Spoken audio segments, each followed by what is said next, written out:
അങ്ങനെ നമ്മുടെ weekend എപ്പിസോഡിലെ shoots എല്ലാം ഫ്രൈഡേയിൽ പൂർത്തിയായിട്ടുണ്ടെന്നാണ് ഒരു ന്യൂസ് വന്നിരിക്കുന്നത്. കൂടാതെ നമ്മുടെ ബിന്നി സെബാസ്റ്റ്യൻ ആണ് ഔട്ടായതെന്നൊരു ന്യൂസും സ്പ്രെഡ് ആയിക്കൊണ്ടിരിക്കുകയാണ്. എല്ലാ വട്ടത്തെയും പോലെ തന്നെ എല്ലാ വട്ടവും ബിഗ് ബോസിൽ വീക്കെൻഡ് എപ്പിസോഡിനും ഒരു ദിവസം മുന്നേ ഷൂട്ട് നടക്കും. ആരെങ്കിലും അത് പുറത്ത് പറയും. അങ്ങനെ നമ്മൾ ആരാണ് ഔട്ടാവുന്നതെന്ന് മുൻകൂട്ടി അറിയാറുണ്ട്. അപ്പോൾ ബിന്നി സെബാസ്റ്റ്യൻ ആണ് ഈ വട്ടം ഔട്ടായിരിക്കുന്നത് എന്നുള്ളൊരു ന്യൂസാണ് സ്പ്രെഡ് ആയിരിക്കുന്നത്. എത്രത്തോളം ശരിയാണെന്ന് അറിയത്തില്ല. എങ്കിലും ബിന്നി പോകാനുള്ളൊരു സാധ്യത കാണുന്നുണ്ട്. കാരണം ലക്ഷ്മി സാബുമാനും ഒക്കെ അവിടെ പിടിച്ച് നിൽക്കുന്നിടത്തോളം വേറെ ആൾക്കാർ പോകാൻ സാധ്യത ഉണ്ടെങ്കിൽ അതിലൊരാൾ വൺ ഓഫ് ദ കണ്ടസ്റ്റൻറ്റ് പിന്നെ ബിന്നി ആയിരിക്കും.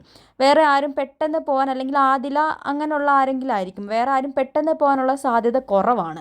കാരണം കഴിഞ്ഞ കുറച്ച് എവിക്ഷനിൽ തന്നെ വിസിബിളാണ്, ഒരിക്കലും ഇനി സാബുമാനോ ലക്ഷ്മിയോ പോകാൻ സാധ്യതയില്ല. അവർക്ക് നല്ല PR വർക്ക്സോ അല്ലെങ്കിൽ പുറത്ത് നല്ല സപ്പോർട്ടോ കൂടി വന്ന ആൾക്കാരാണ്.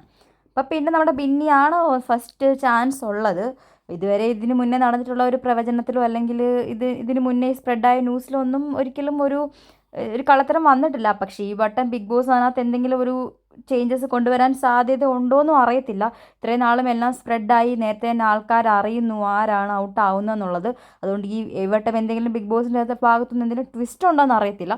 എങ്കിലും ബിന്നി ഔട്ടായി എന്നുള്ള ഒരു ന്യൂസ് സ്പ്രെഡായിട്ടുണ്ട്. അത് സത്യമാണോ അല്ലയോ എന്നുള്ളത് നമുക്ക് ഇനിയും അതിൻ്റെ ഒരു എപ്പിസോഡ്സ് കണ്ടാലേ മനസ്സിലാവത്തുള്ളൂ. അല്ലെങ്കിൽ നമുക്ക് നാളെ രാവിലെ ഏകദേശം അറിയാൻ പറ്റും.